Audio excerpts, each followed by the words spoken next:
Watch and burn. Hey everyone. So tonight I want to discuss James Mangold's first movie, and this is, I believe, from 1995. It's a film called Heavy. It stars Pruitt Taylor Vince, Liv Tyler, and Deborah Harry's in this.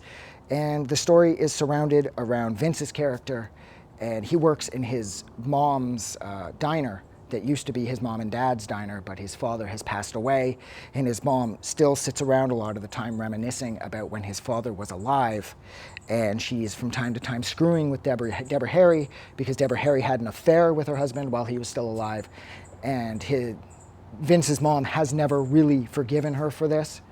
In this movie, it has to deal with low self-esteem, what people want in life versus what they can get in life, how people treat other people, how overall some things are just doomed to fail, like how Pruitt Taylor Vince's character is absolutely in love with Liv Tyler's character.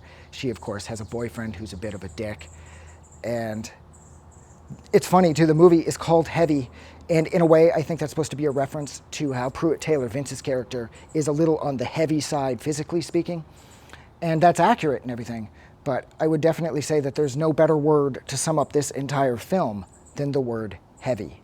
This movie, it's not depressing, and it's not particularly dark. It's just very steady and very somber. And I believe the angst in all the characters' lives, how the angst is worn on their faces, and how nothing's really going according to plan for any of these people. Especially Vince's character. He wants to go to the culinary college up the road, but his mom has always discouraged him. And at one point, his mom eventually passes away, and he goes and visits the culinary college. But I think that's the closest that he'll ever get to attending, because he just doesn't have the self-esteem or the belief in himself to sort of bridge the gap from saying, I want to go here, and then actually going there. And I think every single one of us can agree or understand or empathize with that, at least to a point. I was going to be a Navy SEAL, but then I'm not American. And that's pretty much the only reason why I never became a Navy SEAL. I would have been like the best Navy SEAL. I would have been like Charlie Sheen in that fucking movie, that type of Navy SEAL. But I'm Canadian, so it just couldn't happen. See, so I had the belief. I just didn't have the Americanism in me in order to see it through. Because otherwise, I would be the Navy SEAL. I'd be writing books about me. I'm fucking serious. But seriously though, I think a lot of us can agree with how, you want to do something, but you may just not have what it takes to see it through. Whereas I will argue that Vince's character, he definitely had the talent cooking-wise, but growing up the way he did, his mom wasn't abusive in any way, but she was sort of overbearing at times, and he spent his whole life looking after her, and it's like after a while you just miss your window, right? Liv Tyler's character comes into it. He sort of low-key falls in love with her, and her boyfriend's a complete asshole. She ends up pregnant. She quits because she decides to go back to college because she, of course, dropped out.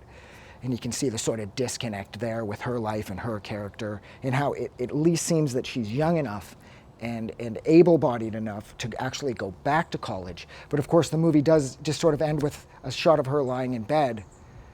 So we don't know if she ever actually makes it back to college or not. I will say that for a movie that was as steadily somber as this was, I really did like the way it ended when Vince's character ends up at the local supermarket where he always shops.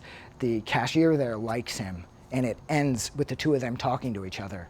And so it's like, maybe in the end, he'll get what he wanted, which is cool, because maybe he gets the right girl going, the relationship gives him enough self-esteem, and maybe he actually will take off to the culinary college and do something really exciting with his life. Or maybe not, I don't know. But either way, it ended on a really positive note for such a sad film. At one point he says to Liv Tyler after his mom died, when she questions why he never told her, he says, because I didn't want anything to change. And I think, again, we can all relate to that. Like, when you're a kid and you have all your friends and your parents have to move, and like, you don't tell your friends to the last minute because you didn't want things to change. And so, again, it's the type of movie that we can all sort of empathize with, at least to some degree. And that was one of my favorite things about this movie, was how honest it was and how open it was. and how it includes everybody in some size, shape, or form. I love this movie. So I am going to go. So thank you so much for hanging out with me for a little over 5 minutes while I discuss James Mangold's first film from 1995, and that is Heavy. If you liked this review, like always, don't forget to do something nice for somebody, and if you made it all the way till the end, I really appreciate it. Have a good night. I just wanted to say thank you for making it through the entire video. I really appreciate it. And I'm going to remind everyone one more time, even though I've probably already done this in the video that you just watched, to please click the like button as well as the subscribe button because it helps this channel grow. And thank you for hitting like and subscribe, and we will see you guys really soon.